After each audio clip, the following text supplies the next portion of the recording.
enfin, j'ai noté euh, trois, non, quatre éléments clés. Le premier, c'est de faire la volonté de Dieu. Parfois, on se demande enfin, pourquoi on a été créé, c'est quoi faire la volonté de Dieu, quelle est la volonté de Dieu dans notre vie. Donc, par rapport à faire la volonté de Dieu, je prendrai le chapitre 2 de 1 Timothée.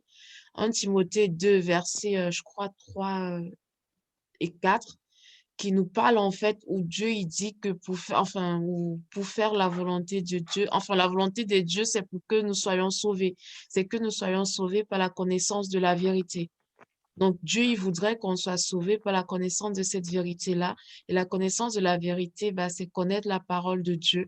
Donc, ça approfondir en fait nos recherches, notre connaissance dans la parole de Dieu. Et pour ce faire, en fait, il y a que Dieu, par son esprit, en fait, qui puisse nous aider à le faire. Ensuite, on parlait du pain de vie.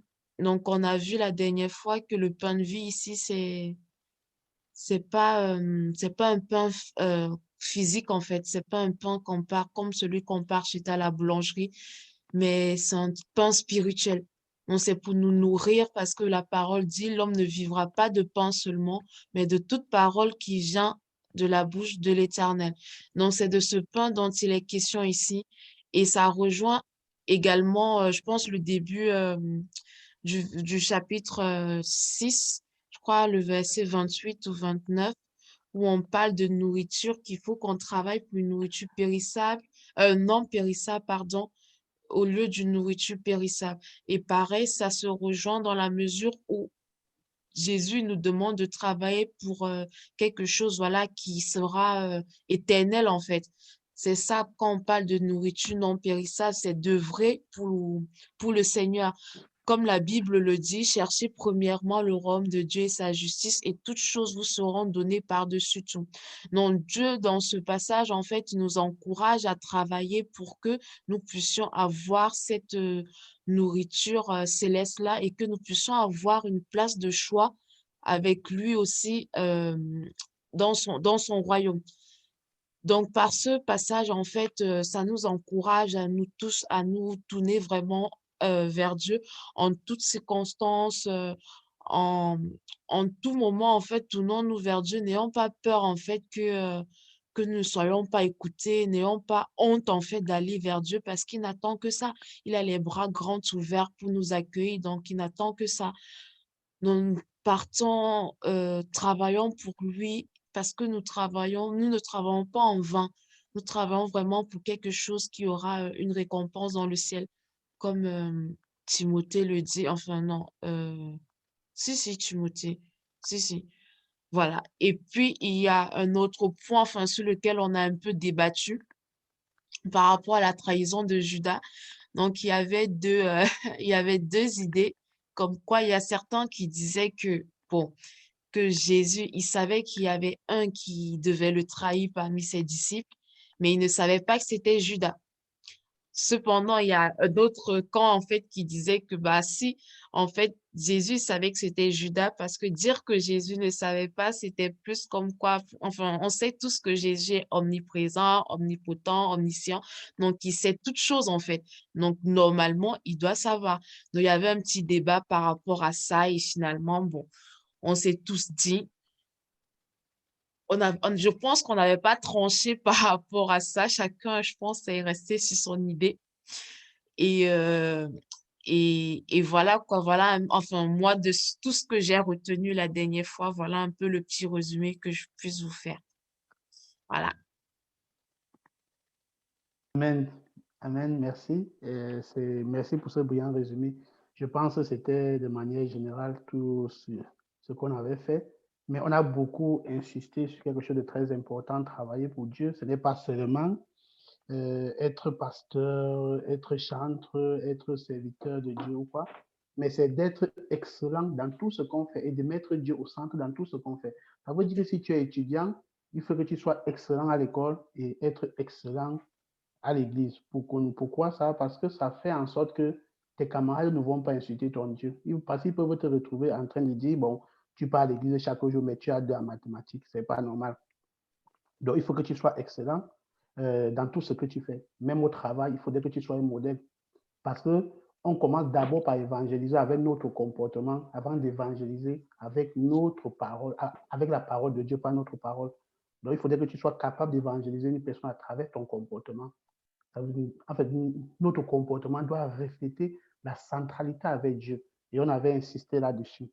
Et j'insiste là-dessus parce que nous tous ici, chacun a une activité, soit il est étudiant, soit tu travailles déjà. Et au-delà du fait que tu te relèves le matin, tu pries, tu fais ceci. Si tu arrives le matin, si tu pries et que tu arrives le matin, tu ne peux pas saluer tes collègues au bureau, je t'assure, Dieu ne peut pas être content. Parce que Dieu demande d'aimer tout le monde, d'aimer même de prier même pour ceux qui te haïssent. Donc, il faudrait qu'on mette ça dans nos habitudes. Bon, très souvent, c'est 4 lecteurs. Est-ce que quelqu'un a quelque chose à dire par rapport à ce qui vient de se dire? OK. Nous avons besoin de 4 lecteurs. De qui ont les Bibles?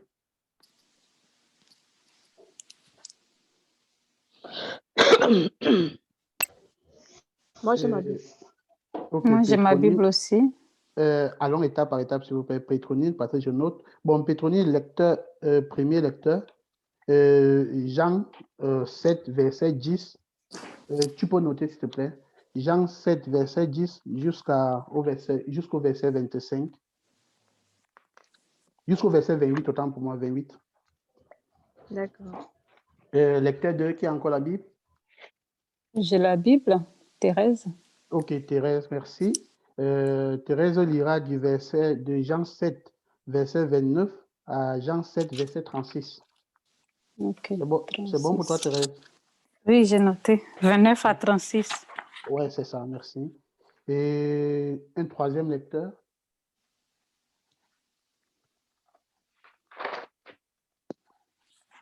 Allô? S'il vous plaît, essayez de couper vos micros quand vous n'avez pas la parole.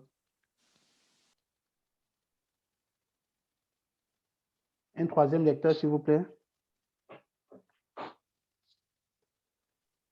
Je veux bien prendre la suite.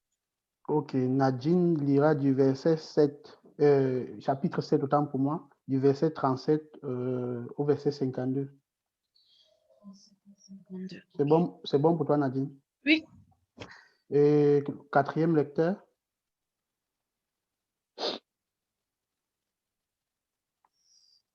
Bon, s'il n'y a personne, je vais lire. Hein. Il n'y a personne?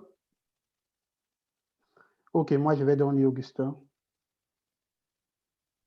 Moi, je vais lire, je lirai du verset 53, Jean 7, au verset 8, au verset 11 de Jean 8. Je donne la parole à Pétronile. D'accord. Moi, je lis le Nouveau Testament, édition 2014. Jean 7, verset 10 à 28. Mais lorsque ses frères furent partis pour la fête, il se mit en route, lui aussi sans se faire voir et presque secrètement, enseignant durant la fête des tentes. Au cours de la fête, les Juifs le cherchaient et on disait: où est-il donc? Dans la foule, on discutait beaucoup à son propos. Les uns disaient: c'est un homme de bien. D'autres, au contraire, il séduit la foule. Toutefois, personne n'osait parler ouvertement de lui par crainte des Juifs.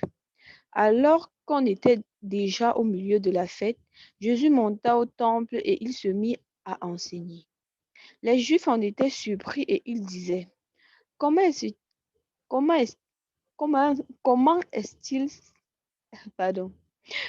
est-il si savant, lui qui n'a pas étudié? Jésus leur répondit: Mon enseignement ne vient pas de moi, mais de celui qui m'a envoyé.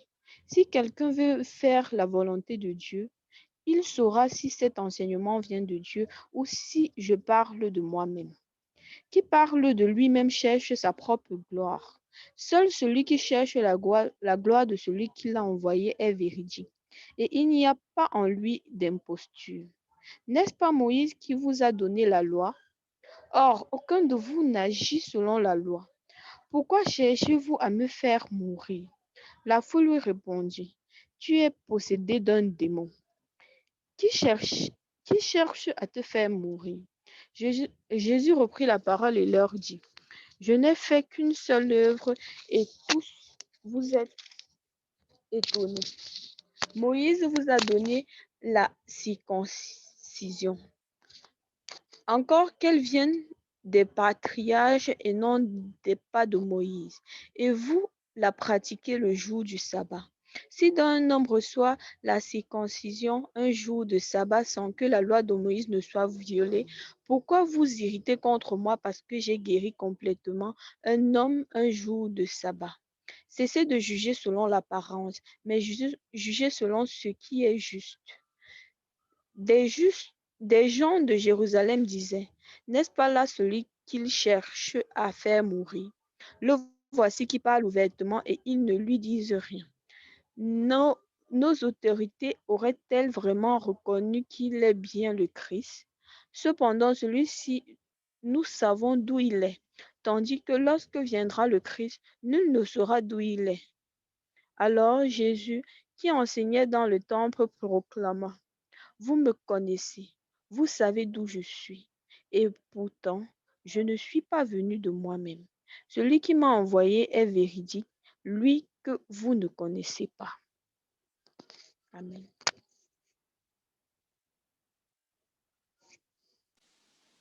Je prends la suite directement, Augustin.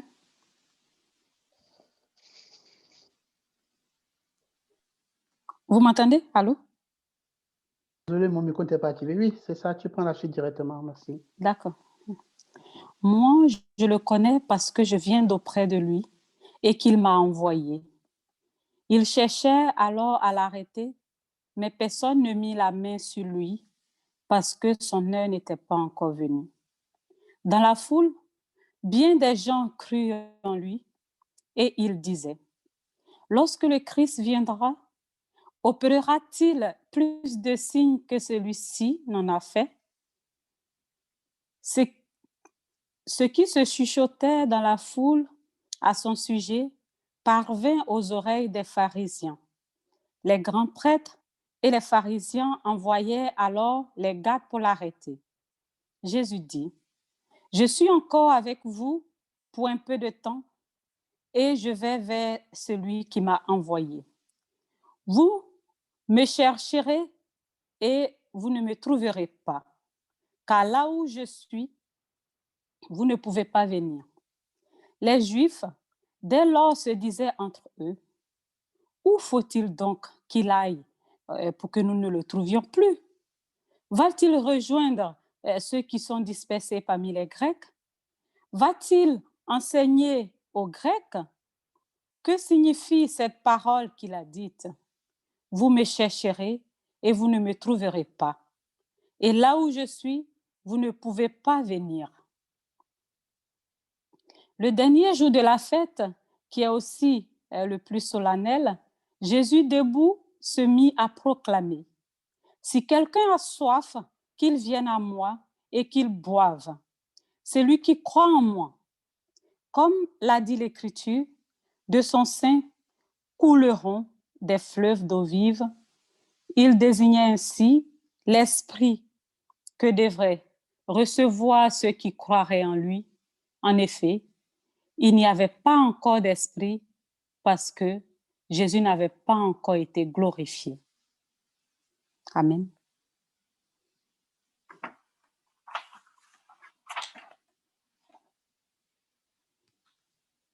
Nadine, s'il te plaît. Ah mince, j'avais pas activé mon micro, pardon. Donc, je vais prendre la suite à partir du verset 40. Après avoir entendu ces paroles, beaucoup dans la foule disaient, celui-ci est vraiment le prophète. D'autres disaient, c'est le Messie. Mais d'autres disaient, est-ce bien de la Galilée que doit venir le Messie? L'Écriture ne dit-elle pas que c'est de la descendance de David et du village de Bethléem où était David que le Messie doit venir? Il y eut donc, à cause de lui, division parmi la foule. Quelques-uns d'entre eux voulaient l'arrêter, mais personne ne mit la main sur lui. Ainsi, les gardes retournèrent vers les chefs des prêtres et les pharisiens, qui leur dirent, « Pourquoi ne l'avez-vous pas amené ?» Les gardes répondirent, « Jamais personne n'a parlé comme cet homme. » Les pharisiens lui répliquèrent, « Est-ce que vous aussi, vous êtes laissé tromper? Y a-t-il quelqu'un parmi les chefs ou les pharisiens qui ait cru en lui? Mais cette foule qui ne connaît pas la loi, ce sont des maudits. » Nicodème, qui était venu de nuit vers Jésus et qui était l'un d'eux, leur dit, « Notre loi condamne tel un homme avant qu'on l'entende et qu'on sache ce qu'il a fait. » Ils lui répondirent, « Es-tu toi aussi de la Galilée? Cherche bien et tu verras que de la Galilée, il ne sort pas de prophète. »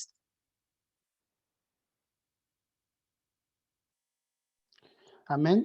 Et je vais continuer avec le verset 53. Et chacun s'en retournait dans sa maison. Chapitre 8. Jésus se rendit à la montagne des Oliviers, mais dès le matin, il alla de nouveau dans le temple, et tout le peuple vint à lui. Tout le peuple vint à lui. C'était assis, il enseigna. Alors les scribes et les pharisiens amenèrent une femme surprise en adultère et la plaça au milieu du peuple.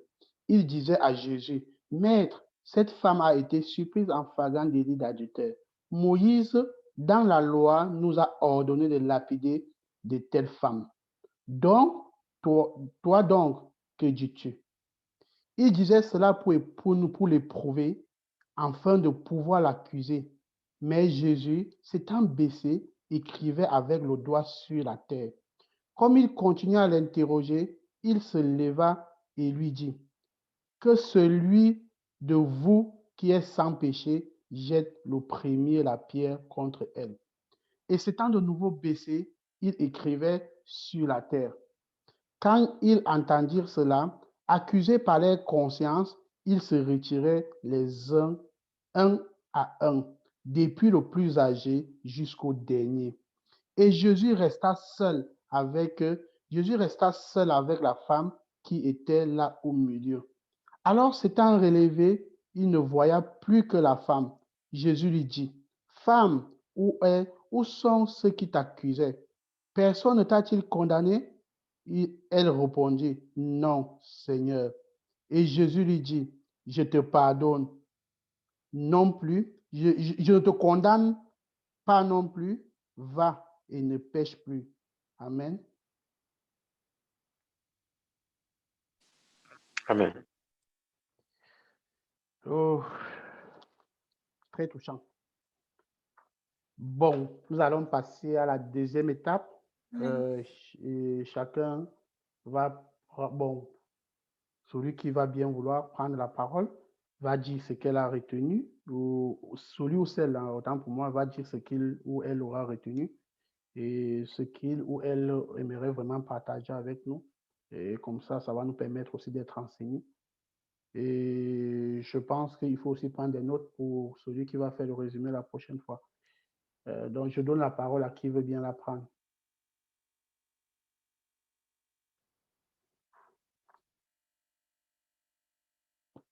Allô?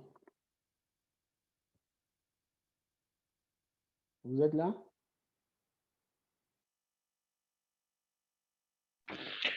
Ok, je vais prendre la parole, puisque personne. J'ai quelque chose. Il y a un truc qui m'a.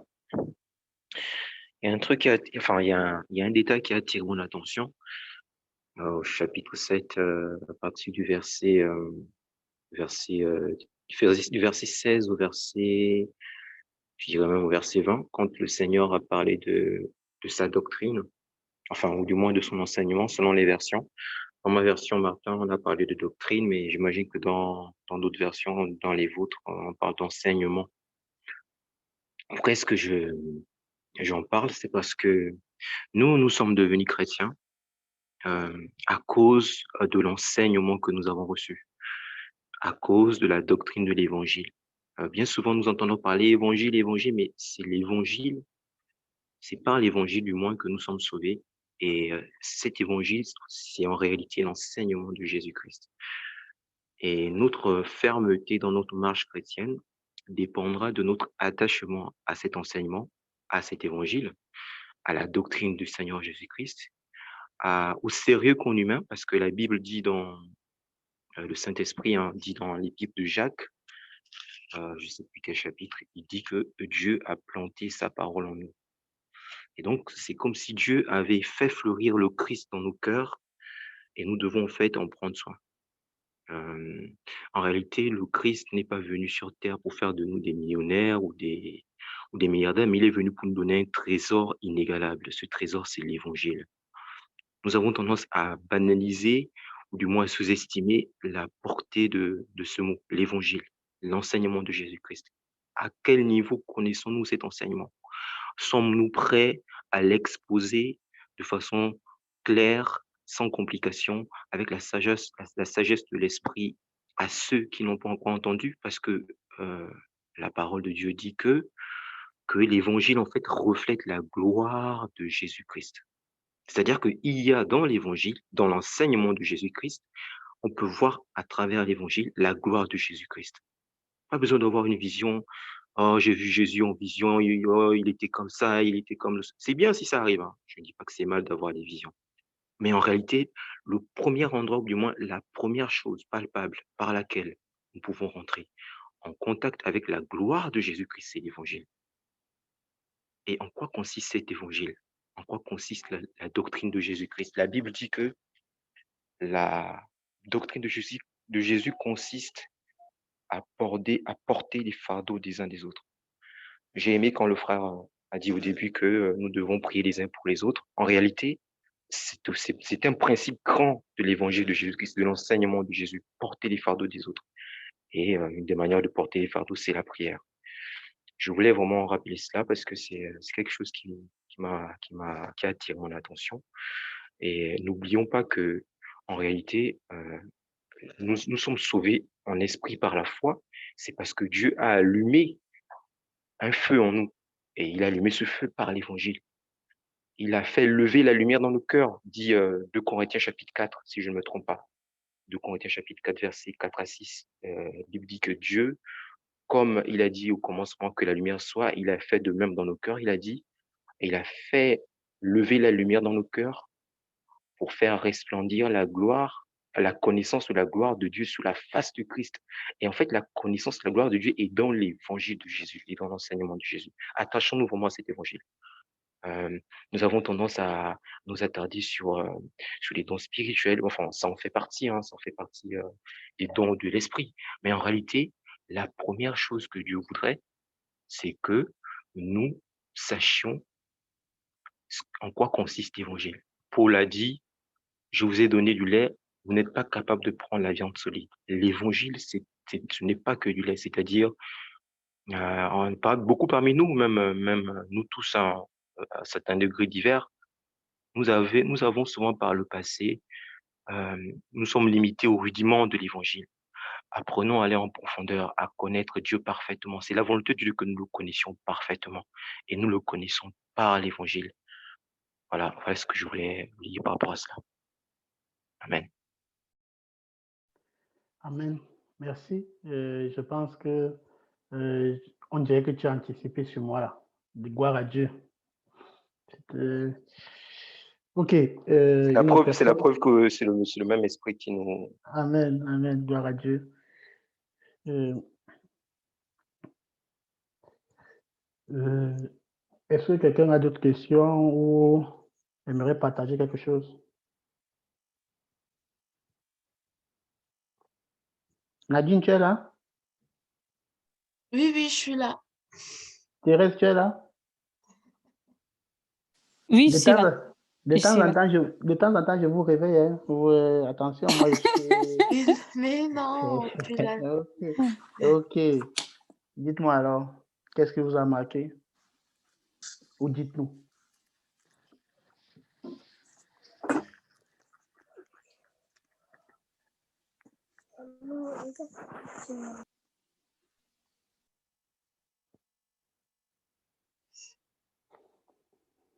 Pétronille, qu'est-ce que tu as marqué?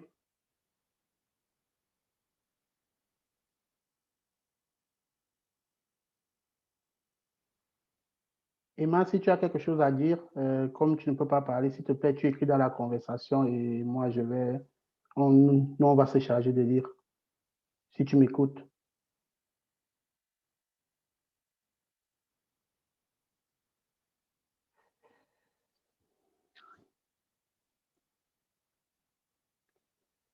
Allô?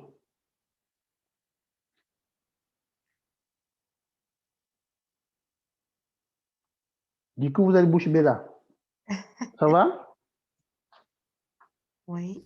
Moi, je cogite sur deux choses, en fait. Donc, c'est Oui, pas vas-y. encore clair dans ma tête avant. Je vais pas...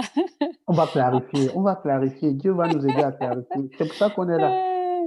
Non, j'ai réfléchi à, en fait, les versets quand Jésus dit, « Vous me chercherez et vous ne me trouverez pas, car là où je suis, vous ne pouvez pas venir. »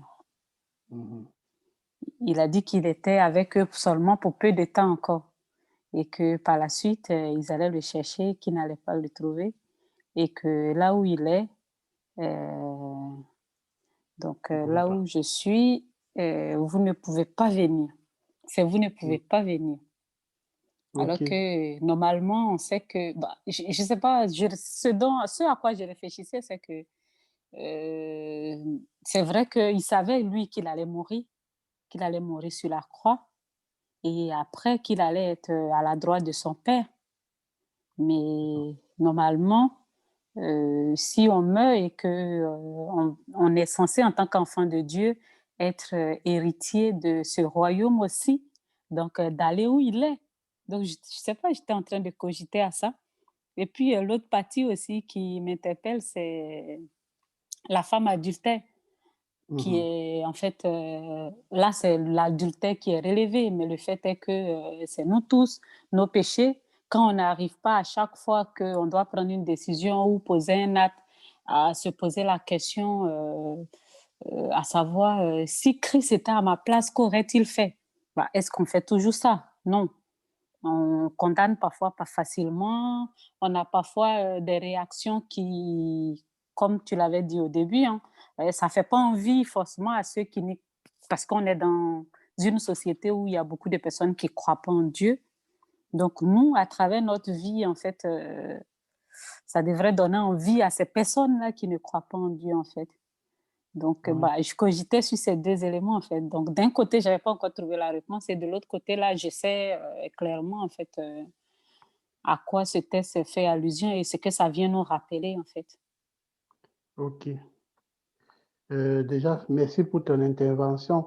Je pense les versets, en fait, ta première question, je ne sais pas si c'est une question ou ta première inquiétude, je pense que c'était au niveau des versets 33 et 34 où Jésus dit, je suis encore avec vous pour un peu de temps. Puis, je m'en vais vers celui qui m'a envoyé. Vous me chercherez et vous ne me trouverez pas. Et vous ne pourrez pas venir où je serai. En réalité, Jésus était en train d'annoncer sa mort, en fait, de prophétiser sur sa mort. Bon, pas de prophétiser, puisqu'on avait déjà prophétisé. Bref, de dire comment est-ce que ça allait se passer. Et pourquoi est-ce qu'il a dit que là où j'irai, vous ne pouvez pas venir? Parce que Jésus, lui, partait au paradis, en fait. Il partait chez Dieu. Et pour aller chez Dieu, il faut que tu sois sauvé. Et il savait que ceux qui étaient en train de l'écouter ou ceux à qui il s'adressait n'étaient pas encore sauvés parce qu'ils ne croyaient pas en lui. Et c'est pour ça qu'il avait dit que vous allez me chercher et vous n'allez pas me trouver. Là où je serai, vous ne pourrez pas venir. Pourquoi? Parce que Jésus partait dans un endroit saint où les gens qui n'étaient pas saints ne pouvaient pas venir. Je pense que c'était le message que Jésus était en train de leur donner. leur donner. Mais ils n'ont pas compris, en fait. Ils ont compris de manière très charnelle. Ils ont pensé que Jésus devait peut-être aller en voyage ou peut-être aller chez les Grecs et tout. Et dommage qu'ils n'ont pas vraiment compris ce que Jésus voulait dire par là. Je pourrais ajouter quelque chose à ce que tu viens de dire, Augustin. Oui. Je voulais juste compléter en disant que, en fait, dans la Bible, à chaque fois que vous verrez les pharisiens ou les juifs ou les sadducéens, voyez ça toujours comme étant les ennemis du Seigneur Jésus-Christ. C'est-à-dire que le Christ, le Saint-Esprit, quand il fait mention de ceux qui écoutent Jésus, il dit toujours les disciples. Il y a des passages dans la Bible où on dit Jésus s'approcha de ses disciples s'approcha de lui, etc. Il parle à ses disciples, mais à chaque fois qu'il parle aux gens qui lui résistent, je sais plus qui le ou qui lui résistent, la Bible fait mention des Juifs ou des pharisiens ou des Sadducéens, etc. Et quand il dit vous me chercherez, il y a une petite portée eschatologique dedans, c'est-à-dire en rapport avec la fin du temps. C'est-à-dire qu'il va arriver un moment donné où les Juifs, quand l'Antéchrist va s'attaquer à eux, il va arriver un moment donné où ils vont chercher leur Messie parce qu'ils seront tombés dans la confusion. Ils vont penser qu'ils ont eu leur Messie, mais en fait, quand il va montrer son vrai visage, ils vont le chercher. Donc, il s'adresse non seulement à ses ennemis, il s'adresse aussi à leur postérité, en fait, c'est-à-dire aux Juifs qui sont actuellement en Israël. Donc, je voulais juste compléter avec ce détail. Merci. Merci.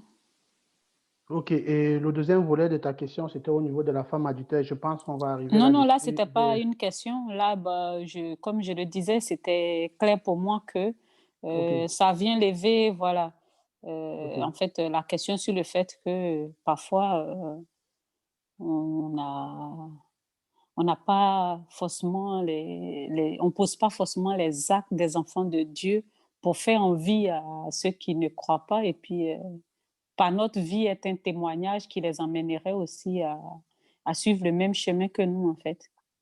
Ok, merci. Est-ce que quelqu'un voulait encore dire quelque chose? Nadine, tu ne parles pas? Non, j'écoute. Ok. Je bénis le Seigneur pour ce que la sœur a dit sur le témoignage là. Elle a dit que c'est bien quand notre vie est un témoignage qui puisse instruire les autres qui nous regardent.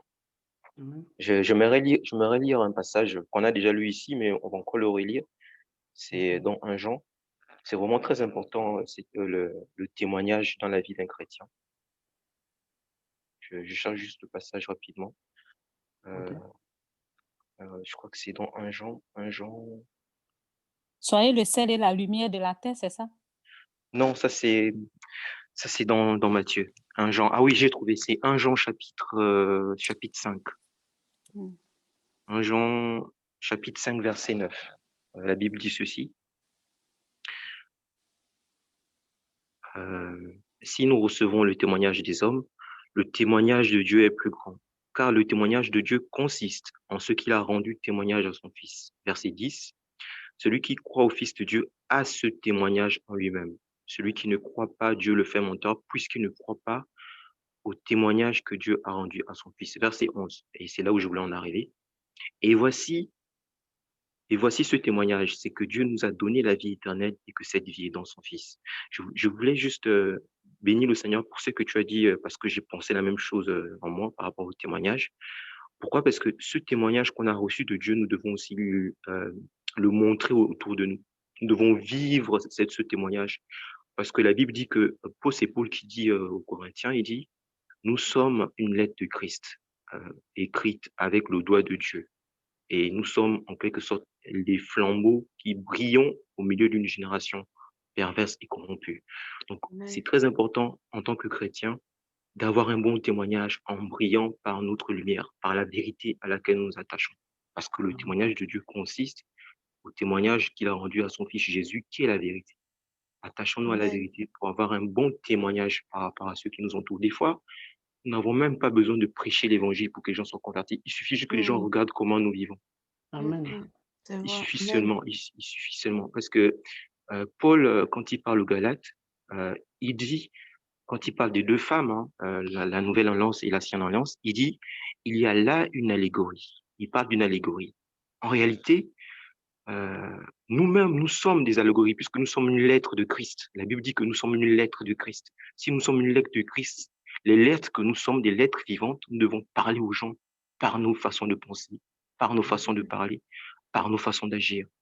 Notre façon d'agir, de penser, de parler doivent refléter le témoignage de Jésus-Christ. Amen. Amen. Amen. C'est ça la vraie chrétienté, en fait. Je voulais vraiment nous exhorter à cela, parce qu'on se laisse vite divertir par des futilités. Mais Dieu attend de nous que nous nous, nous, nous manifestons sa lumière, son témoignage. Voilà ce que je voulais ajouter. Amen. Amen. Amen. Merci. Et je Tu as voulais aussi très bien rajouter ajouté. du coup par rapport à ce qu'il disait un autre passage, je ne sais pas dans quel épître de Paul ça se trouve, mais quand il dit, si je vis, ce n'est plus moi qui vis, mais c'est Christ qui vit en moi. Donc nous Amen. devons pouvoir effectivement se refléter à ce que Paul a vécu en fait, de se dire que quand nous marchons dans la rue, que les gens ne voient pas ce corps que nous avons, que les gens ne nous voient pas en fait juste nous quoi, mais qu'ils voient ce Christ en fait qui est en nous. Et c'est qu'il disait effectivement par rapport même à nos comportements en fait, c'est nos comportements, notre façon d'être, notre façon d'agir qui doit normalement rendre témoignage du genre, on n'a même pas besoin d'ouvrir notre bouche en fait pour parler, mais que déjà le fait que l'Esprit de Dieu soit en nous, c'est cet esprit-là qui agit au travers de nous et forcément, Dieu, enfin, en agissant au travers de nous, il va montrer quelque chose, enfin, il va avoir quelque chose de différent. En fait, les gens autour de nous vont voir vraiment Dieu agir et pas nous, en fait. Donc, c'est juste ça que je Ajouté. voulais compléter, enfin, rajouter. Ok, Amen. merci. Merci. C'est très bien. Que Dieu vous bénisse. Déjà, Amen. c'est excellent. Ok. Nous allons passer à la troisième étape, à savoir répondre à un certain nombre de questions. C'est vrai que la première question, Franck a déjà anticipé, c'était de savoir en quoi consiste la doctrine de Dieu et c'est quoi la volonté de Dieu. Je pense que nous avons déjà dit, on vient de discuter là-dessus. Et la deuxième question, en fait, c'est pourquoi est-ce que les Juifs doutaient du fait que Jésus-Christ est le Fils de Dieu au niveau du verset 27 de Jean 7. Je vais le lire pour je pense que c'était au niveau du verset 27, je pense. Cependant, on dit cependant, celui-ci, nous savons d'où il est. Mais Christ, quand il viendra, personne ne saura d'où il est. Pourquoi est-ce qu'il disait ça en fait, selon vous?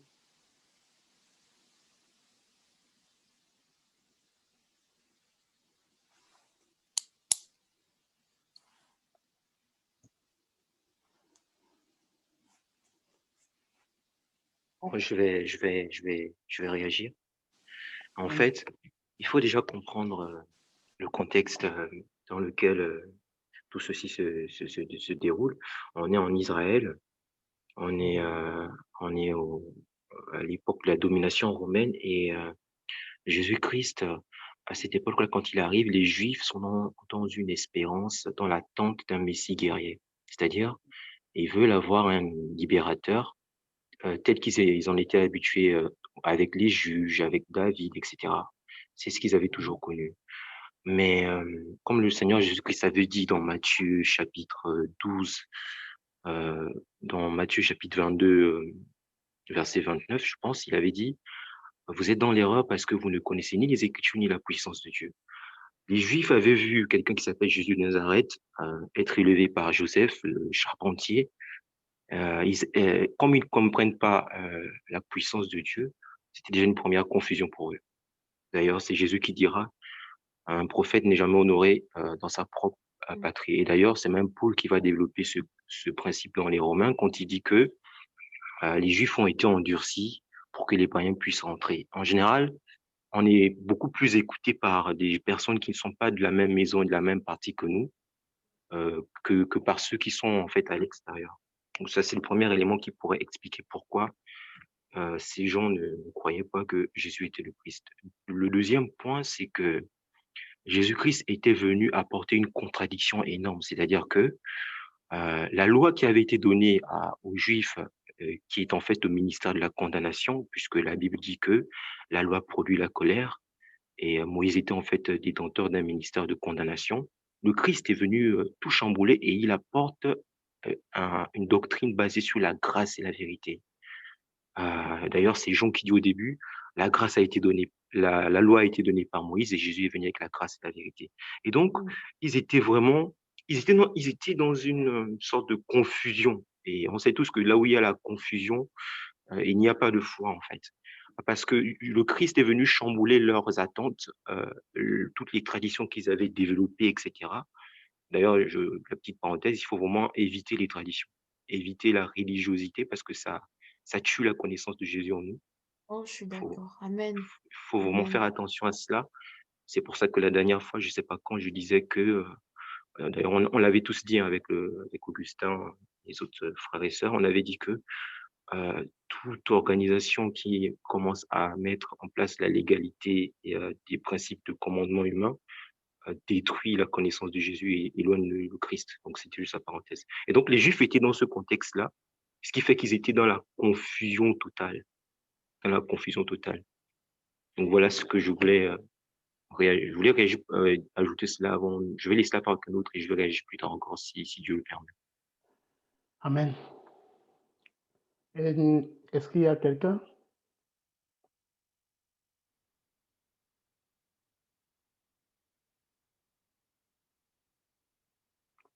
Est-ce qu'il y a aussi une personne qui aimerait parler?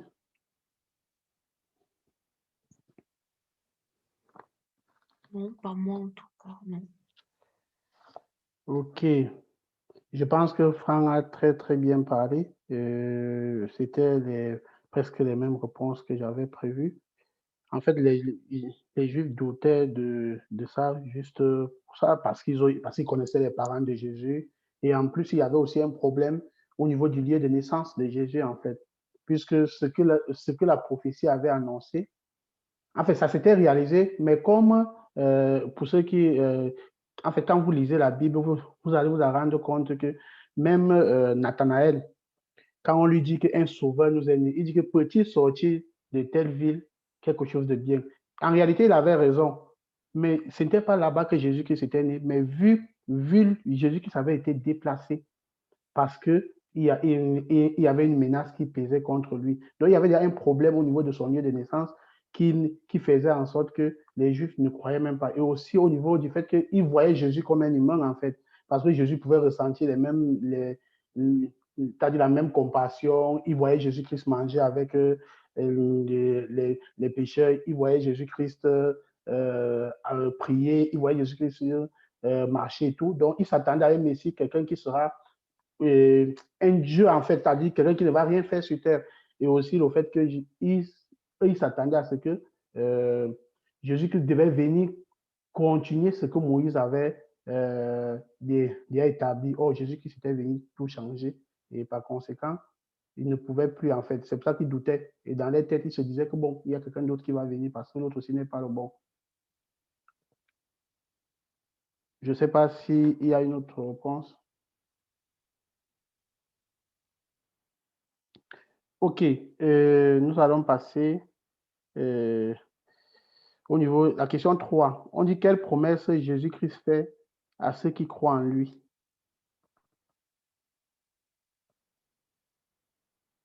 Mais il leur donne la vie éternelle. Exactement, c'est la même chose que j'ai répondu dans mon cas tout de suite. Ok, il leur donne la vie éternelle. Au niveau du verset 38, on dit celui qui croit en moi, les fleuves d'eau couleront et en son sein, dit l'Écriture. Et quand il parle des fleuves d'eau, je pense que ça renvoie à quoi selon vous? À l'eau vive. L'eau vive, ça C'est le renvoie au Saint-Esprit. Saint-Esprit. Ça renvoie au Saint-Esprit. Ça renvoie au Saint-Esprit. Je pense que c'est écrit dans le verset 39. L'eau vive, c'est la vie. L'eau vive, c'est la vie. Et les fleuves d'eau qui coulent, c'est le Saint-Esprit, en fait. C'est-à-dire, c'est le Saint-Esprit que l'homme reçoit qui lui permet maintenant de se mouvoir dans la volonté de Dieu. Et en fait, ma question, c'était de savoir, selon vous, comment, quel est le processus, en fait, comment est-ce qu'un homme doit faire pour croire en Dieu? Est-ce que c'est, bon, quand je reformule un peu ma question, parce que j'évite un peu de poser la question de savoir c'est quoi croire en Dieu. Je pense que tout le monde sait déjà ce que croire en Dieu. Mais selon vous, quel est le processus, en fait, qui doit amener un homme à croire en Dieu, en fait? Est-ce que c'est peut-être parce qu'il a subi ceci ou parce qu'il a subi cela, ou ça doit être de la conviction? Moi, je dirais que c'est de la conviction parce que la Bible dit tout ce qui n'est pas le fruit d'une conviction est péché. Et Amen. déjà, il faut reconnaître en fait qu'il y a un Dieu qui existe déjà. Il faut commencer Mhm. par là, de se dire que, euh, de reconnaître que tu as besoin même de Dieu dans ta vie, qu'il existe et que tu as besoin de lui, de te dire que sans lui, voilà, tu n'es rien, d'accepter cela et aussi de renoncer à soi. Parce que je pense que c'est souvent le plus difficile pour arriver vraiment à à croire complètement en fait en Dieu. Je pense que c'est renoncer à soi et le fait de renoncer à soi, bah, ça veut dire que tu laisses Dieu vraiment agir dans ta vie. Et quand Dieu agit dans ta vie au travers de son Esprit Saint, forcément, tu vas approfondir dans la parole de Dieu, tu vas, comment je vais dire, tu vas la mettre en pratique parce que voilà, ce n'est plus toi qui est le maître de ton corps, mais c'est Dieu. Et voilà, c'est de se dire que je laisse tout et je décide de suivre Dieu. Enfin, voilà, Ok, je mais sais pas. non, non, c'est ça, tu as très bien répondu. Il y a Emma qui a dit que pour croire en Dieu, il faut connaître la parole de Dieu et la mettre en pratique. Est-ce que vous êtes d'accord avec sa réponse? Totalement d'accord. Je dirais même que euh, la sœur Emma, elle a même donné la finalité, parce que Dieu, en fait, il nous sauve pour que nous mettons en pratique sa parole. Parce que Mhm. je crois que c'est le Saint-Esprit qui dit dans l'Épître de Romains, il dit que nous avons été rendus morts par rapport à la loi afin de devenir esclaves de la justice pour avoir des fruits de sainteté. Donc, on est esclave de la justice en mettant en pratique la parole de Dieu, justement. Euh, je voulais revenir sur ce que tu as dit par rapport aux promesses. Je voulais juste en ajouter quelques-unes d'autres. Je vais dire un passage Mhm. qui est dans l'Éphésiens, l'Épître aux Éphésiens. La Bible, voici ce que la Bible dit. La Bible dit, béni soit le Dieu et Père de notre Seigneur Jésus-Christ, qui nous a bénis de toute bénédiction spirituelle dans les lieux célestes en Christ. En lui, nous avons été élus avant la fondation du monde pour que nous soyons saints et sans défaut devant lui. Voilà une des promesses. Voilà encore une autre que je vais lire encore dans l'Éphésiens chapitre 2, verset 5. Euh, verset 5, hein, oui, c'est ça. Oui. Donc, je vais lire.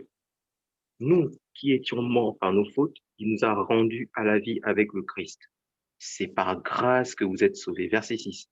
Il nous a ressuscités ensemble et fait asseoir ensemble dans les lieux célestes en Jésus-Christ. Donc, mes frères et sœurs, nous sommes au ciel déjà. Nous ne sommes Amen. plus, en réalité, nos vies sont au ciel. Nous ne sommes plus assujettis au royaume des ténèbres de Satan. Nous sommes, gloire à Dieu, nous sommes au ciel et nous attendons juste que nos corps soient changés, comme le dit la parole. Nous aurons bientôt des corps de gloire. La Bible dit que nous brillerons comme les étoiles du matin. Amen. Voilà Amen. ce que je voulais ajouter. Ok. Au niveau de croire en Dieu, je pense que vous avez très bien répondu. Moi, je vais juste rajouter du fait qu'il faudrait que l'homme, la repentance, en fait, c'est la première étape. Pour accéder à la promesse de Dieu, il faudrait qu'un homme se repente de ses péchés.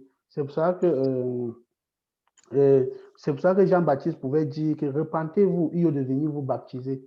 Parce que les gens sont pressés d'aller à une étape un peu plus avancée, c'est-à-dire entrer dans les eaux du baptême, commencer à prier, à faire ceci, sans se repentir de leurs péchés. La première des choses à faire, c'est qu'un homme se repente de tous ses péchés, c'est-à-dire de tout ce que l'esprit peut te rappeler, que tu te repentes de tes péchés. Et maintenant, dès que tu t'es déjà repenti, une fois que tu t'es déjà repenti de ces péchés-là, tu invites Jésus-Christ dans ton cœur. Et quand il vient maintenant, tu peux commencer à faire la volonté de Dieu. Parce qu'un homme ne peut pas faire la volonté de Dieu s'il n'a pas Christ en lui. Et Christ ne peut pas habiter en toi si tu n'as pas expérimenté la vraie repentance. La vraie repentance consiste à l'abandon total et au fait de confesser devant Dieu l'ensemble de tes péchés. C'est-à-dire, si tu avais eu à voler, tu t'excuses. Et si tu avais eu à offenser une personne, tu demandes à Dieu pardon et tu peux demander pardon à la personne. Et comme ça, tu auras un cœur qui sera nouveau. Et quand tu as un cœur qui est nouveau, tu peux recevoir maintenant la sémence de Dieu. Parce que c'est difficile pour un homme de faire la volonté de Dieu si il n'a pas, c'est presque impossible. On peut rester ici, on lit la parole chaque jour, on lit l'état de la, on peut lire, connaître la parole de Dieu, réciter la Bible et tout. Mais si on n'a pas expérimenté la vraie repentance ou si on mène une vie de péché, il nous sera difficile de faire la volonté de Dieu. On va beau penser qu'on fait la volonté de Dieu, on sera en train de faire notre volonté. C'est ce qu'on appelle la séduction. Ça veut dire on serait en train de se séduire nous-mêmes, en train de penser qu'on travaille pour Dieu. Or, on travaille pour nous-mêmes. Et c'est pour ça que Jésus-Christ pouvait dire au dernier jour, je te dirai, je ne te connais pas. Et pour éviter que Dieu nous réunisse au dernier moment, il faudrait d'abord expérimenter cette vraie repentance-là, c'est-à-dire demander pardon pour tous tes péchés. Tout, Amen. tout. Et dès que tu as demandé pardon pour tous tes péchés, tu invites Jésus-Christ dans ton cœur de manière sincère. Et quand Jésus-Christ vient dans ton cœur, il trouve un espace libre. Amen. Parce que si Jésus-Christ vient, il trouve qu'en toi, il y a le vol, il y a la méchanceté, il y a la fornication, il y a l'adultère. Jésus-Christ ne peut pas. Amen. Il ne pourra pas entrer parce qu'il va trouver un cœur partagé. Et comme Franck a su bien dit, dès qu'un homme est troublé, c'est fini. Il perd le discernement. Parce que quand tu es troublé face à une situation, tu perds le discernement. Et c'est pour ça que quand Jésus-Christ va venir, s'il trouve que tu es troublé, c'est-à-dire que c'est toi celle qui est tourmenté par les problèmes de la vie, c'est toi celle qui fait ceci, c'est toi celle qui fait cela, il n'y aura pas de place pour lui. Et Jésus-Christ veut entrer dans un cœur qui est saint, c'est-à-dire dans un cœur qui s'est repenti, dans un cœur qui a fait de l'abandon total au péché. Et c'est là où un homme peut expérimenter la parole de Dieu. Je vous assure, si tu vis dans le péché et que tu ne t'es pas encore repenti de tes péchés, il te sera difficile. Il te sera difficile de comprendre même les Écritures parce que tu n'auras pas l'Esprit de Dieu. C'est pour ça que j'ai demandé la promesse en fait. Et cette promesse-là, quand on promet un cadeau à un enfant, c'est parce que très souvent, c'est parce qu'au départ, on lui demande de faire quelque chose. Quand tu promets à ton enfant que je vais te garder le biscuit, c'est parce que tu vas peut-être dire à l'enfant que si tu es sage, je vais te garder le biscuit.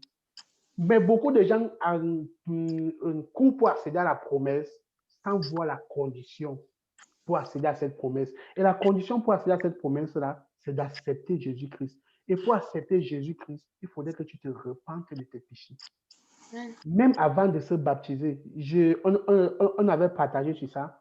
Prends un pécheur, tu le baptises, tu obtiens un pécheur baptisé. Prends un pécheur, tu le confirmes, tu obtiens un pécheur confirmé et qui est même apte à dissimuler le péché.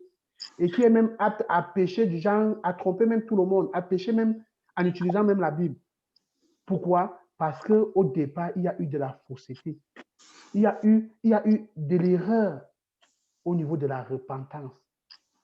Et c'est ça qui avait fait la différence entre Judas et Pierre. Pierre s'était repenti du fait qu'il avait renié Jésus 3 fois. Mais Judas, lui, l'a fui.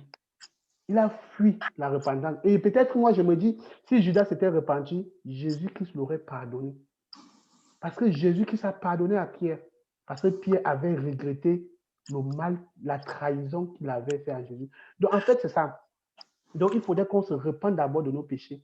Donc, si tu as vraiment des choses qui te bloquent d'abord, avant de chercher à comprendre, avant de chercher à entrer dans la spiritualité, c'est-à-dire dans le fait de prier 4 heures de temps, 5 heures de temps, 6 heures de temps, tout ça, c'est bien.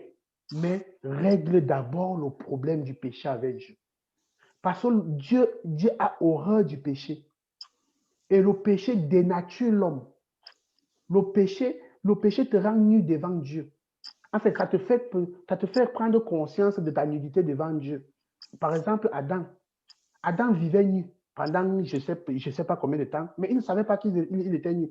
Le jour où il avait péché, il s'était rendu compte qu'il était nu. Et Dieu lui avait demandé, qui t'a même dit que tu es nu? Pourquoi? Parce que le péché était entré.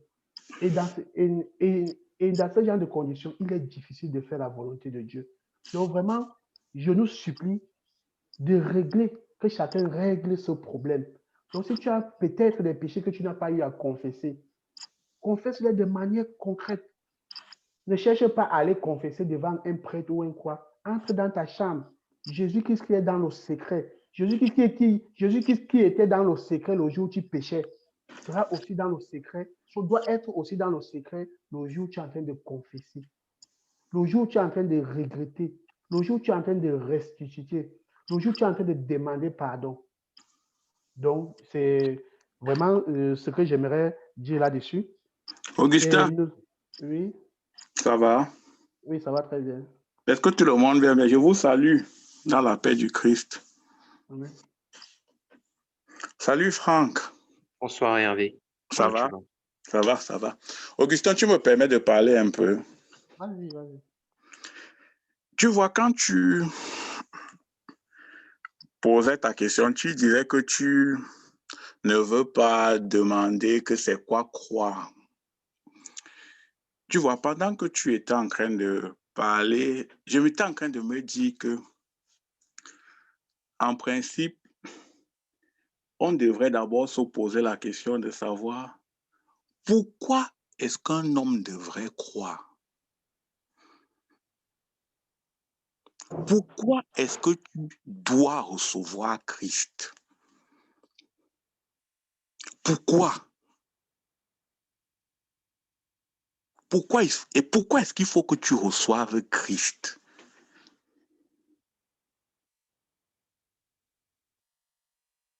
Si tu as besoin d'une maison, tu sais pourquoi. Si tu as besoin d'un travail, tu sais pourquoi. Si tu as besoin d'une femme, tu connais le bien fondé. Tu as une vision de ce que la maison peut te procurer. Si tu as besoin d'une voiture, tu as en amont une vision de ce que tu feras avec cette voiture-là, les avantages. Pourquoi est-ce que tu devrais recevoir Jésus-Christ? C'est la question que beaucoup devraient se poser. Pourquoi? Parce que aujourd'hui, il y a beaucoup de gens qui confessent Christ sans comprendre l'évangile. Et tu ne peux pas obéir à l'évangile si tu n'as pas compris l'évangile. L'évangile a une dimension dans la compréhension de ce qu'est l'œuvre de Christ. Pourquoi est-ce que tu devrais te repentir? Si on te demande de te repentir, tu dois savoir pourquoi. Pourquoi est-ce que tu te repens?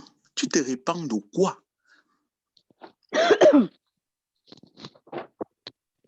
Vous voyez, ce qui fait en sorte que Jésus-Christ appelle l'évangile. Franck a beaucoup développé. Franck a même trop développé. Franck a dit beaucoup de choses. Moi, j'écoutais et j'étais réellement béni parce qu'il est entré un peu en profondeur. Et il a même parlé du lait. Il a fait ressortir le fait que Dieu appelle l'homme au développement de l'homme intérieur, c'est-à-dire grandir dans la connaissance, grandir dans le fait de se revêtir de Christ. Donc l'homme naît, il prend du lait, mais Dieu l'attend à la maturité. En fait, on ne commence pas par la maturité. On commence par la rencontre avec Jésus-Christ. Augustin a parlé du fait qu'il y a des choses que tu peux ne pas comprendre parce que tu as besoin d'un cœur nouveau.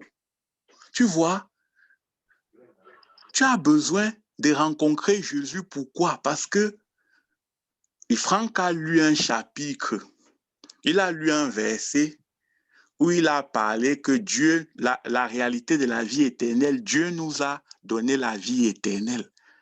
Et cette vie éternelle est en son Fils. Celui qui a le Fils a la vie.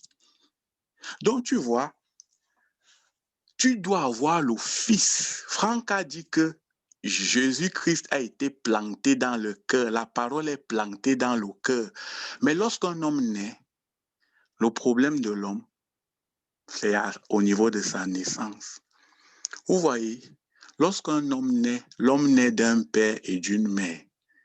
charnel, un spermatozoïde qui fusionne avec un ovule. Et ça donne un œuf, un zygote, et ça donne un homme. C'est un homme naturel.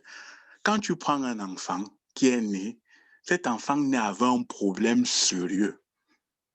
Et le problème de cet enfant, c'est que Jésus-Christ n'est pas dans son cœur. Donc cet enfant naît avec un cœur qui est un cœur qui ne plaît pas à Dieu, bien que n'ayant aucun péché. Il est né avec un cœur ancien, il est né du péché originel. Par conséquent, bien qu'il n'a pas de péché, il est né avec un cœur ancien. Prends un petit enfant d'1 mois, d'1 an, Jésus-Christ n'est pas dans son cœur. Jésus-Christ n'est pas dans son cœur. Il ne pêche pas, mais Jésus-Christ n'est pas là. Il va grandir, il va grandir, il va grandir, et son cœur va se remplir d'autres choses. Or, Jésus-Christ a dit, je me tiens à la porte et je frappe. Si quelqu'un entend ma voix et il ouvre, donc un niveau, tu dois savoir qu'il faut que tu ouvres, sinon tu es perdu. Peu importe tes bonnes œuvres, peu importe ta gentillesse, ton plus grand besoin, c'est savoir ce que Franck a dit. Jésus-Christ planté dans ton cœur. Et ce n'est pas la religion qui plante Jésus dans le cœur. Ce n'est pas la gentillesse qui plante Jésus dans le cœur. Ce n'est pas le fait de donner l'argent aux gens, le fait d'aider les pauvres. Ce n'est pas ça qui plante Jésus dans le cœur. Jésus-Christ est planté dans le cœur par le fait de se repentir de ses péchés et de l'inviter. C'est pour cela que tu dois connaître, tu dois comprendre que ton plus grand besoin, c'est d'avoir tes péchés pardonnés. C'est ça ton plus grand besoin. Et c'est Jésus-Christ qui peut te pardonner de tes péchés parce que c'est lui qui est mort pour toi à la croix. Le cœur que tu as ne plaît pas à Dieu. Tu as beau faire tous les efforts, tu es né du péché originel. Donc dans ton cœur, c'est la semence du péché. Ce n'est pas la semence du fruit de l'esprit. C'est la semence du péché, c'est la déformation reçue d'Adam. C'est le péché d'Adam qui s'est propagé et qui est en train de t'asphyxier. Tu es né dans les ténèbres. Tu es né dans l'ignorance. Tu es né dans la religion. En fait, tes parents t'ont juste donné un cadeau empoisonné. Ils t'ont donné leur religion. Et ils t'ont fait croire que c'est ça qui va t'amener au ciel. Oh, le royaume de Dieu n'est pas le royaume de tes parents. Dieu lui-même a fixé ses conditions. Et Dieu a dit, n'entrera au ciel rien de souillé. Comme Franck a dit, en lui, vous avez été élus dès la fondation du monde pour être saint et irrépréhensible. Ça, c'est la promesse. Mais il faut ancrer dans l'alliance pour jouir de cette promesse. Et donc, la meilleure façon d'ancrer dans cette alliance, c'est de reconnaître ce que tu es. Non pas ce que tu montres aux hommes que tu es. Non pas ce que tu prétends être, mais c'est ce que Dieu connaît que tu es. Un pécheur. Baptisé. Pécheur. Communié, mais pécheur. Donc c'est pour cela que tu dois rencontrer Jésus. C'est pour cela que tu dois rencontrer le Fils, parce que tu ne peux pas te sauver toi-même. Donc c'est ça que j'aimerais qu'on comprenne. Le pourquoi est-ce que nous devons embrasser l'évangile? Le pourquoi est-ce que l'évangile est une bonne nouvelle? L'évangile est une bonne nouvelle de ce que ça affranchit le pécheur du péché. L'évangile est une bonne nouvelle de ce que ça amène à l'homme. 1, la révélation de ce qu'il est. 2, la révélation de ce que Dieu fait pour lui. 3, la révélation de ce qu'il aura dans les lieux célestes. 4, la réalité de la vie éternelle. Frère, l'évangile, c'est la puissance de Dieu pour le salut de quiconque croit. Amen. Amen. Jésus-Christ est la déclaration finale de Dieu. en ce qui concerne l'obéissance. Amen. Amen. Augustin, tu as la Merci. parole. Gloire à Amen. Dieu. Gloire à Dieu. Amen. Merci pour cet enseignement très riche. Amen, merci Euh, beaucoup, hein. Franchement, c'est profond tout ça, hein. Je voulais lire des passages pour confirmer tout ça. Il y a Proverbe chapitre 28, verset 13. Celui qui cache ses transgressions ne prospère point, mais celui qui les avoue et les délaisse obtient miséricorde. Amen. Amen. Je voulais lire ça pour résumer un peu. Mm. Amen. Amen. Amen. Amen. Amen. Amen. Merci, Gloire, Franck. Amen, amen, gloire, amen. gloire à Dieu. Que Dieu bénisse tout le monde. Vraiment, c'est waouh. C'est waouh. J'ai l'impression qu'on va commencer à faire 4 heures de temps. Ok, c'est pas grave. Ok, bon, on va continuer. La question numéro 4.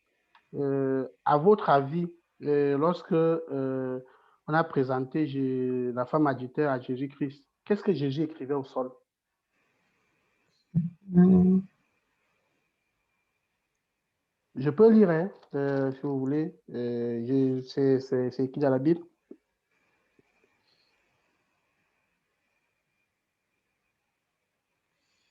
Le verset 6 du chapitre 8, il disait cela pour l'éprouver afin de pouvoir l'accuser. Mais Jésus qui se sent baissé écrivait avec le doigt sur la terre. Bon, sur la terre, au sol. Bon, c'était la même chose. Selon vous, qu'est-ce que Jésus écrivait?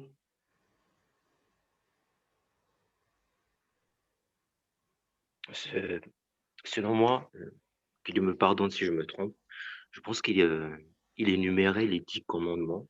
Il les a énumérés et de cette façon, ce qui était présent, pour le rappeler à ce qui était présent, tous les commandements, et pour bien préparer ce qu'il allait dire après. Parce qu'après, il a dit que celui de vous qui n'a point de péché, lance la première pierre. Je pense que quand ils ont vu ces commandements-là, ils ont bien compris que chacun d'eux en avait au moins transgressé un. Amen. Je pense, hein, que Dieu me pardonne si je me trompe. Je pense que c'est ça. Très bien. Est-ce que quelqu'un a une autre réponse? Moi, personnellement, non. Ok, je vais aller dans le même sens que Franck. En réalité, la dernière fois, on avait vu que c'est Moïse qui est notre accusateur. Je ne sais pas, pour ceux qui étaient là, je pense qu'il y a 2 semaines. Et on avait vu pourquoi est-ce que Jésus-Christ disait que c'est Moïse qui est notre accusateur. Pourquoi? Parce que c'est Moïse la loi, en fait. La loi, c'est le miroir de l'homme. La loi, c'est elle qui nous accuse devant Dieu. Et c'est pour ça que quand Jésus-Christ s'était baissé, il a commencé à écrire les commandements. Tu ne voleras point, tu ne commettras point d'adultère, tu ne tueras point, tu ne feras point ceci, tu honoreras ton père et ta mère afin que tes jours se prolongent. Tu n'auras point d'autre Dieu devant ma face. Du coup, et du fait que la Bible dit que celui qui c'est-à-dire celui qui est coupable d'un seul de ces commandements est coupable de tout le reste. Donc, avec Dieu, soit c'est le 100%, soit c'est le 0. Il n'y a pas que tu as 15 suivants. C'est-à-dire, soit tu respectes tous les commandements, soit tu ne les respectes pas du tout. Amen. Et c'est pour ça que quand Jésus-Christ s'était baissé, il a commencé à écrire les commandements. Il écrivait.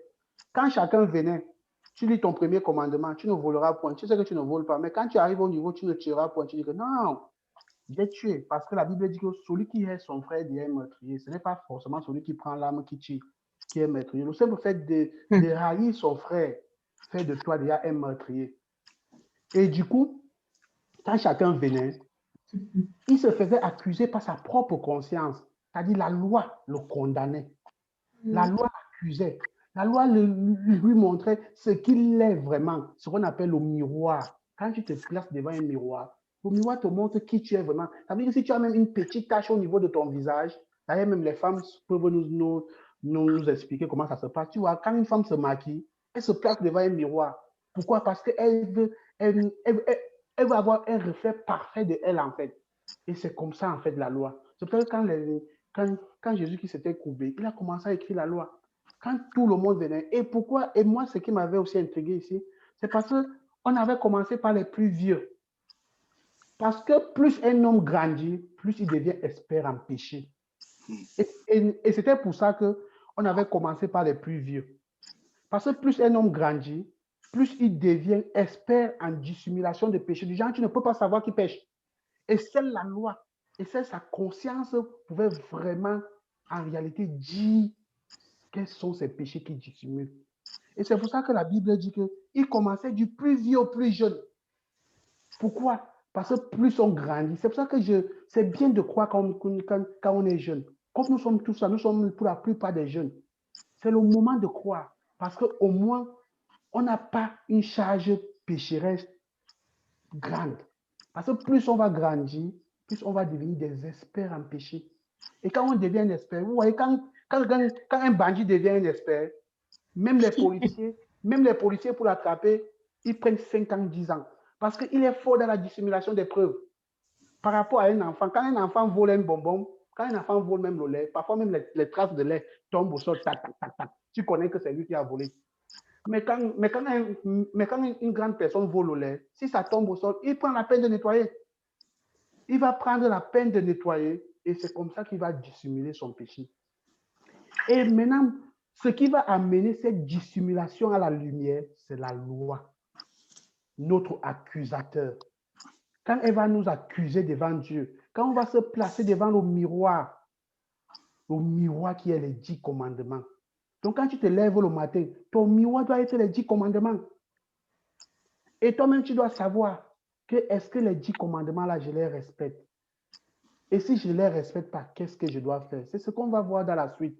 En réalité, c'est Jésus-Christ était en train d'écrire la loi pour permettre à tout le monde de voir ce qu'elle est vraiment. C'est-à-dire, où tu passes le temps, comme la Bible dit, pourquoi cherches-tu à voir la poupe qui est dans l'œil de ton voisin? Tu évites de voir la paille qui est dans tes yeux. C'est-à-dire, ils étaient pressés de voir l'adultère de la femme parce que c'était visible. Mais ils ne voyaient pas les péchés qu'ils dissimulaient parce qu'ils étaient déjà vieux, ils étaient déjà des experts en péché. Ils étaient déjà des experts en péché et ils pouvaient dissimuler les péchés devant la femme. Ils pouvaient dissimuler les péchés devant la femme. Mais devant Jésus-Christ et devant la loi, ils ont été mis en nu parce que la loi les a accusés. Nul, même dans le monde, on dit que la conscience, c'est ton premier juge. Même dans le monde, c'est-à-dire que la loi, en fait, c'est pour ça que Dieu a mis cette partie en l'homme. Même si tu es méchant n'importe comment, il y a cette partie-là qu'à un moment qui va t'accuser, que mon ami, ce que tu fais là n'est pas bien. Et c'est ça la loi. C'est-à-dire ton accusateur, ton miroir. Bon, c'était ça que je voulais ajouter. On va avancer pour être dans les délais pour... Oui? Pardon, je vais me permettre de t'interrompre encore. J'aimerais dire quelque chose. Ok. Tu vois, il est 22h39. En ce moment, beaucoup de gens dorment.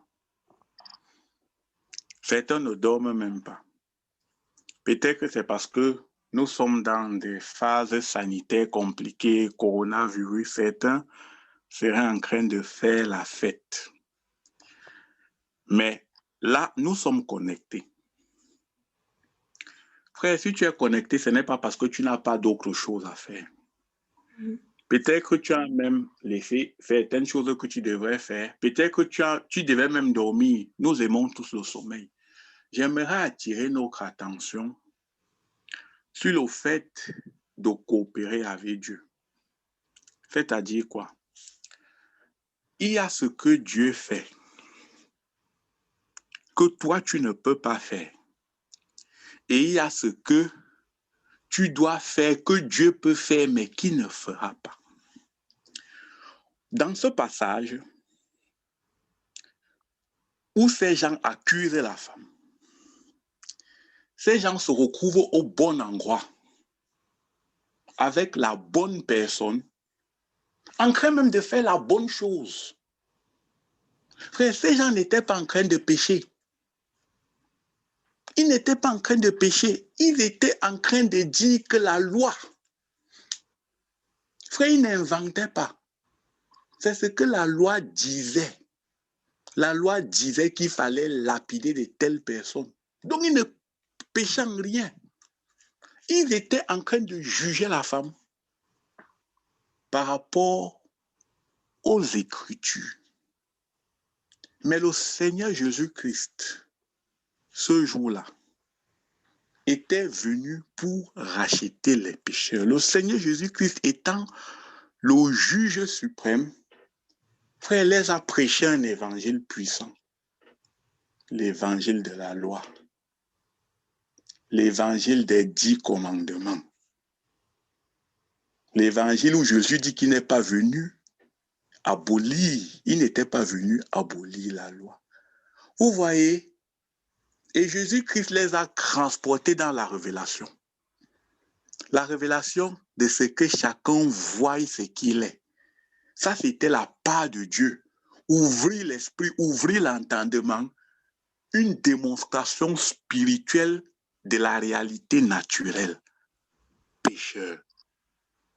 Pourquoi ces gens, ayant reconnu qu'ils étaient pécheurs parce qu'ils n'ont pas lancé la pierre, pourquoi ils ne sont pas tombés aux pieds de Jésus pour dire c'est vrai? Nous croyons, tu es le Fils de Dieu. Ils étaient au bon endroit, ils avaient écouté le bon évangile, mais ils étaient rentrés comme ils sont venus, des pécheurs. Frère, tu pourrais te connecter avec nous. Tu pourrais entendre, frère, les merveilles de Dieu. Et il se peut que tu ne coopères pas. Et tu restes inchangé comme ces gens. C'est pour cela que j'ai dit toujours que faisons attention. Tu te prives de sommeil. Tu te connectes. C'est pour recevoir la parole de la vie. Et pour ancrer dans la vie. Et pour passer de la mort à la vie. Ces gens étaient venus devant le roi des rois. Ils avaient entendu l'évangile qui sauve. Mais ils sont restés spirituellement morts. Ils ne sont pas tombés au pied de la croix pour dire, Seigneur, c'est vrai. Seigneur, c'est vrai, je suis comme cette femme, un pécheur. Et ils avaient perdu leur temps.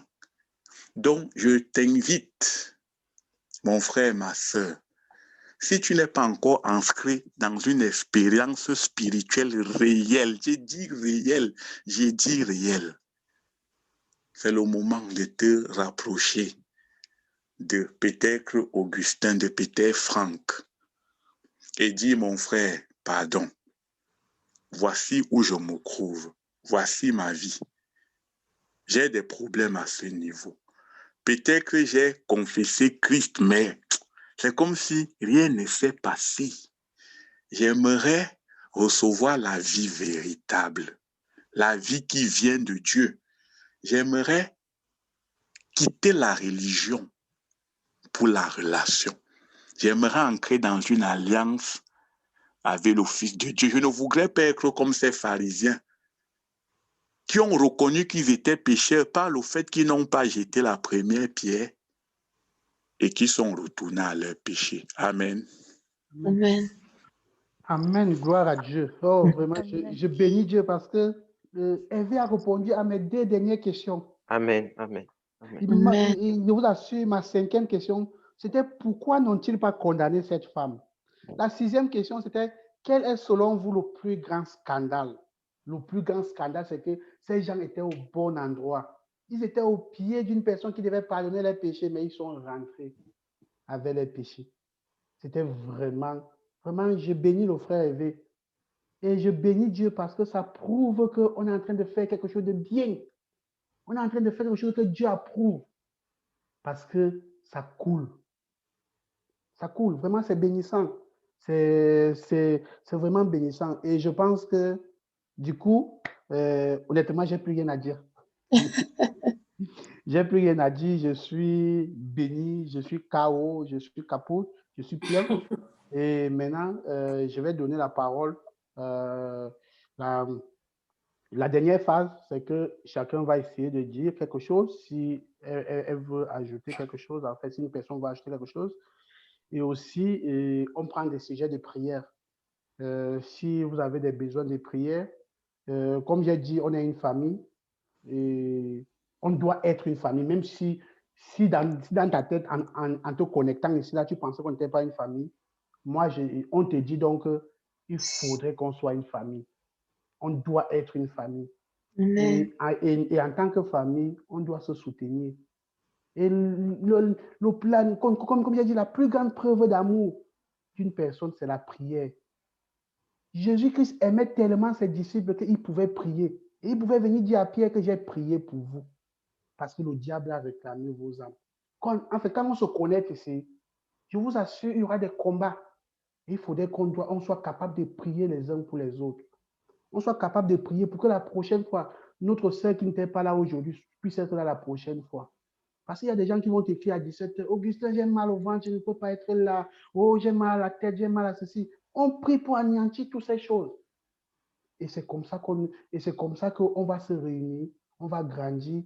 Et Dieu va se mouvoir parce qu'on Amen. formera une famille solide. Donc, c'est pour ça qu'on prend des sujets de prière.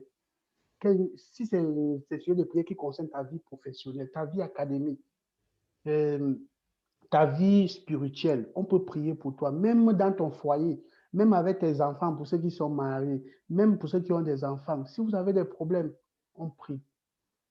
Ce n'est pas nous qui exaucons les prières, mais on prie, on a la foi que Dieu va exaucer. Et c'est comme ça que Dieu exauce. Et je pense que ça sera par ça qu'on va finir. Donc, je donne la parole à qui veut bien la prendre.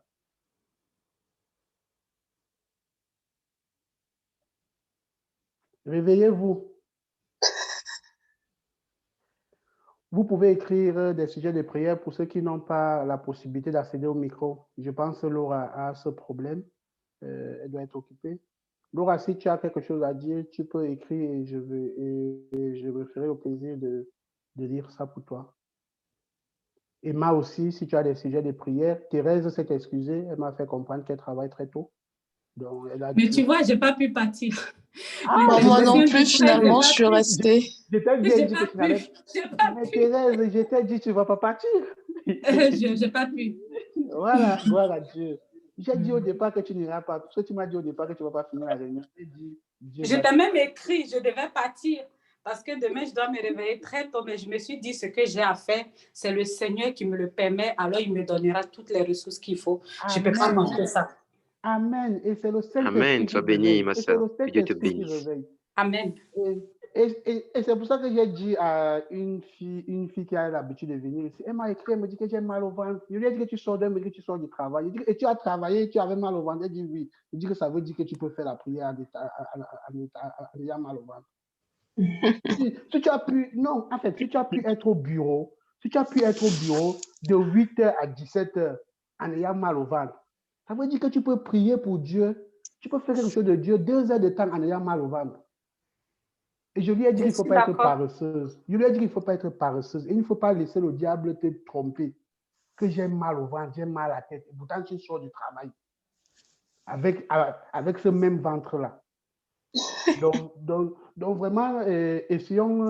Le royaume de Dieu appartient à ceux qui se font violence. Amen. Et à chaque fois, quand une personne connaît déjà la Bible, Dieu te trompe dans des petites choses. En fait, le diable, autant pour moi, le diable te trompe dans des petites choses. J'ai mal au ventre, je ne peux pas prier. J'ai mal à la tête, je ne peux pas prier. Il fait froid, je ne peux pas me lever pour prier. Et en fait, parfois, tu trouves ça normal parce que tu as un bon justificatif. Mais en réalité, c'est la technique du diable pour t'éloigner. Donc, vraiment, gloire à Dieu pour ceux qui sont restés, Nadine et Thérèse. Et Laure a dit, je vais lire ce qu'elle a dit pour vous. Désolé, je n'ai pas pu parler aujourd'hui. J'essaye de coucher ma fille depuis. Elle ne veut pas. Je suis désolé pour aujourd'hui. Ce n'est pas grave, Laura. Ta fille va se coucher et tu auras la vidéo. Tu vas aussi bien écouter. Et bon, pour rappel, très souvent, on met aussi ces vidéos sur YouTube. Ça permet aussi aux gens de visionner. Je pense que j'ai déjà des bons retours là-dessus. Il y a des gens qui sont... Je voulais même te dire, n'oublie pas de mettre surtout celle-là parce que j'ai des choses que j'ai envie de réécouter. Ok. Amen. Amen. Non, elle sera sur YouTube. Ok. Je pense que j'ai des bons retours là-dessus. Vous savez, les gens utilisent YouTube pour faire la propagande, d'autres choses. Nous, en tant que chrétiens, on peut utiliser YouTube pour toucher les cœurs des gens. Augustin, tu pourras, s'il te plaît, du coup, mettre le lien parce que je savais pas qu'il y avait une chaîne YouTube pour le Non, club de lecture. tout le monde recevra le lien. Tout le Oh, monde. ok. J'ai toujours Ok. l'habitude de le faire. Je pense mardi passé, tu l'as reçu ou pas? Bah, je ne pense pas. Hein. Bon, s'il te plaît, tu m'écris ton numéro WhatsApp dans la conversation, s'il te plaît. All right. Ou Thank you. soit, si tu ne veux pas que tout le monde ait accès à ton numéro WhatsApp pour l'instant, tu m'écris en privé. Mais non, enfin, je suis dans le groupe de prière. Enfin, je suis dans le groupe WhatsApp. De toute façon, Ok, merci. c'est juste que j'ai l'impression que je n'ai pas reçu la dernière fois. Donc, si tu peux Ok, juste, s'il te plaît, je remettre le vais te lien. l'envoyer. Je vais te l'envoyer. Merci. Et si je ne t'envoie pas, vraiment prie pour moi, pour que je me repente. Ok. Bon, est-ce que quelqu'un a quelque chose à dire avant qu'on nous clôture? Ben, je veux bien qu'on prie pour moi. Ok, Je suis en train de chercher un travail. Donc, pour ma recherche d'emploi, si on peut prier pour ça. Merci. ok. Avant qu'on ne prie, on a toujours l'habitude de dire aux gens qu'il y a 3 niveaux. La foi, la prière et l'action. Ça veut dire que quoi? Nous, on va faire la prière et la foi. L'action, c'est toi. Il faut que tu déposes les CV. Tout à fait. Et il faut que tu écrives bien le CV. Il faut que tu écrives bien la lettre de motivation sans les fautes. La Bible dit il faut être excellent dans tout, qu'on sache que ça, c'est un enfant de Dieu qui a écrit ça. Donc, vraiment, la foi, prie en acte. Prie et agis. Pas prie en slip. Prie en acte. Donc, tu pries et tu agis. Et nous, on va donc prier, mais nous, on ne peut pas agir à ta place parce que moi, je ne peux pas déposer les CV à ta place. Of course. Mais nous, on pourra prier à ta place et on aura la foi que Dieu va t'exaucer et Dieu va bénir tes CV. Donc, nous, on va prier pour que les CV que tu vas déposer, que Dieu touche le cœur des recruteurs. Et si tu ne déposes pas le CV, il n'y aura aucun cœur à toucher. Est-ce qu'on est d'accord là-dessus? Totalement d'accord. Ok, élevons nos voix et prions pour Nadine. Seigneur, nous te bénissons et nous te rendons grâce. Seigneur, je voulais déjà te bénir pour la vie de Nadine. Oh Seigneur, je voulais déjà te bénir pour sa présence. Je voulais déjà te bénir, oh Seigneur, pour la sémence que tu as mis dans son cœur de te connaître et de marcher avec toi. Seigneur, en ce moment où elle est en train de trouver le travail, en ce moment de Covid où c'est dur, mais Seigneur, nous avons un Dieu. Tu es notre Dieu pourvoyeur. Nous prions au nom du Seigneur Jésus-Christ, afin que tu bénisses, Seigneur, Papa Odi Nadine avec un emploi. Oh, avec un emploi dans lequel elle pourra te glorifier. Seigneur, bénis, Seigneur, Nadine avec un emploi stable et bien rémunéré. Au nom de Jésus-Christ. Amen. Amen. Et s'il y a autre sujet de prière?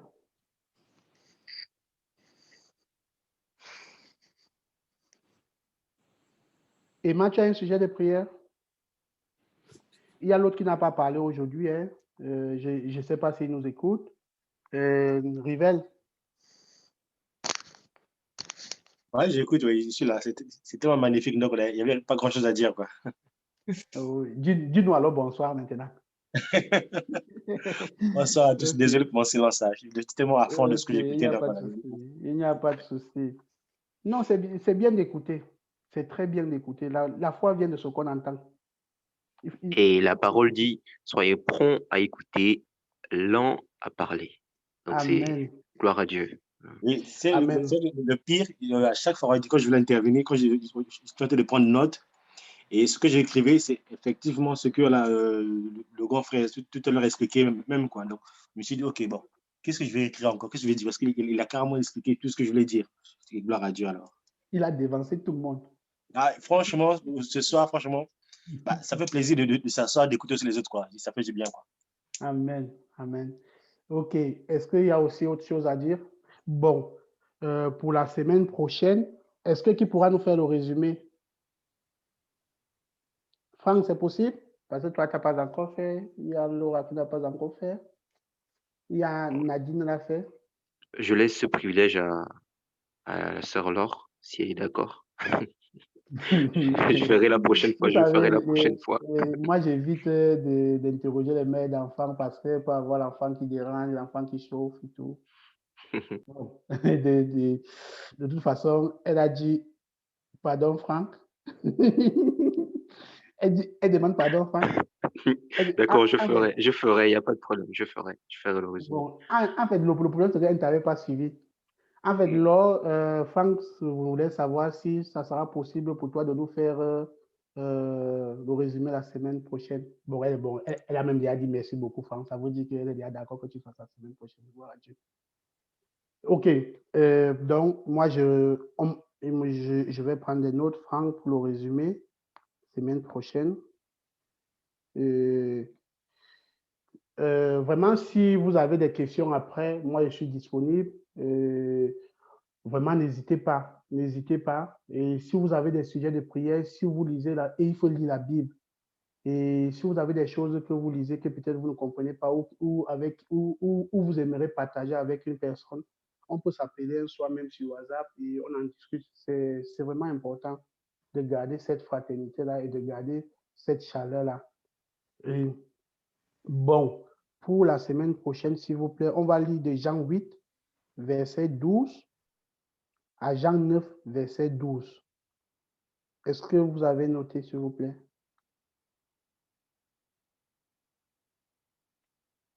Allô? Oui, c'est noté. Tu peux Ok. répéter, s'il te plaît?